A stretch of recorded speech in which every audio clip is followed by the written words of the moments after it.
के मध्य में विशाल गगनचुंबी इमारतों और वित्तीय जिले की निरंतर हलचल के बीच एक मनोरंजक कहानी सामने आई। कुख्यात केतन पारेख द्वारा तैयार की गई एक कहानी, एक पूर्व स्टॉक ब्रोकर जिसे 2008 में भारतीय शेयर बाजार को हिलाकर रख देने वाले एक बड़े हेरफेर के लिए दोषी ठहराया गया था। 1998 से 2001 तक यह सपनों के शहर की गाथा थी, जहां वित्तीय कौशल से लैस पारेख ने धोखे का एक जटिल जाल बुना था जो वित्तीय परिदृश्य पर एक अमिट छाप छोड़ेगा। पारेख की यात्रा की उत्पत्ति का पता 1980 के दशक के उत्तरार्ध में लगाया जा सकता है, जब चार्टर्ड अकाउंटेंट योग्यता से लैस एक युवा महत्वाकांक्षी व्यक्ति ने Narbheram Harakchand securities NH securities में वित्त की भूल भुलैया में कदम रखा।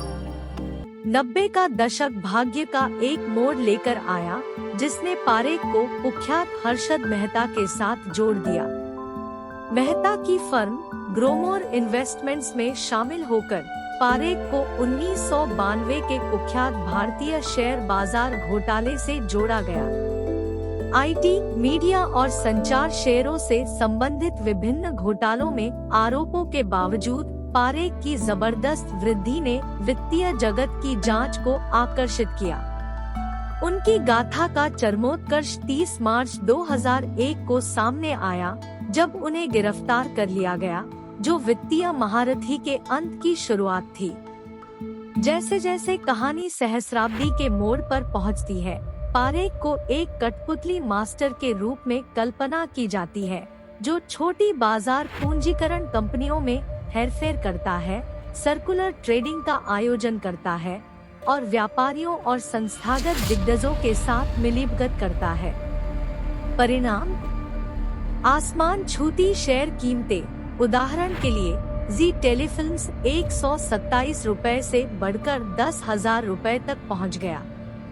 बोलचाल की भाषा में के 10 स्टॉक शहर में चर्चा का विषय बन गया और पारेख को चंचल उपनाम पेंटाफोर बुल मिला। प्रमोटरों और उद्योगपतियों ने शेयर की कीमतों को कृत्रिम रूप से बढ़ाने में धन लगाकर पारेख की साजिशों को हवा दी। हालांकि फरवरी 2001 में भालू कार्टेल ने हमला किया, जिससे के 10 शेयरों पर असर पड़ा और कलकत्ता में भुगतान संकट पैदा हो गया। वित्तीय परिदृश्य उथल-पुथल के कगार पर था।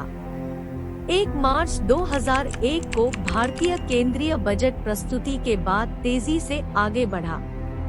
BSE सेंसेक्स 176 अंक गिर गया, जिसके बाद सरकार को जांच शुरू करनी पड़ी। भारतीय रिजर्व बैंक RBI ने पारेख की जमानत पर संदेह करते हुए वेतन आदेशों को मंजूरी देने से इनकार कर दिया, जिससे तनाव बढ़ गया। छाया में मुंबई के एक भालू कार्टेल का लक्ष्य के 10 शेयरों को डंप करना था। एक हताश कदम में पारेख ने एक शाम कलकत्ता स्टॉक एक्सचेंज में अपना पूरा स्वामित्व बेच दिया। परिणाम विनाशकारी था। शेयर बाजार में गिरावट, जिसने संस्थागत दिग्गजों, बीमा कंपनियों और म्यूचुअल फंडों को भारी नुकसान से जूझते हुए छोड़ दिया। सपनों का शहर एक वित्तीय दुःस्वप्न में बदल गया, जिसके नतीजे वित्तीय गलियारों में गूंज रहे हैं। पारेख की गाथा का चरमोत्कर्ष 30 सदस्यीय संयुक्त संसदीय समिति की जांच के साथ आया, जिसमें ग्लोबल ट्रस्ट बैंक और माधवपुरा मर्केंटाइल कोऑपरेटिव बैंक जैसी कंपनियों के साथ उनके सर्कुलर ट्रेडिंग घोटाले का खुलासा हुआ। 1992 में 1 साल की सजा के लिए दोषी ठहराए गए पारेख को स्टॉक ट्रेडिंग प्रतिबंध का सामना करना पड़ा। हालांकि उनका गुप्त लेनदेन जारी रहा, जिसके परिणामस्वरूप 2009 में एक जांच हुई, जिसके परिणामस्वरूप 26 संस्थाओं पर प्रतिबंध लगा दिया गया। आखिरकार मार्च 2014 में पर्दा गिर गया, जब पारेख को धोखाधड़ी के लिए दोषी ठहराया गया। बॉम्बे की एक विशेष CBI अदालत ने 2 साल के कठोर कारावास की सजा सुनाई।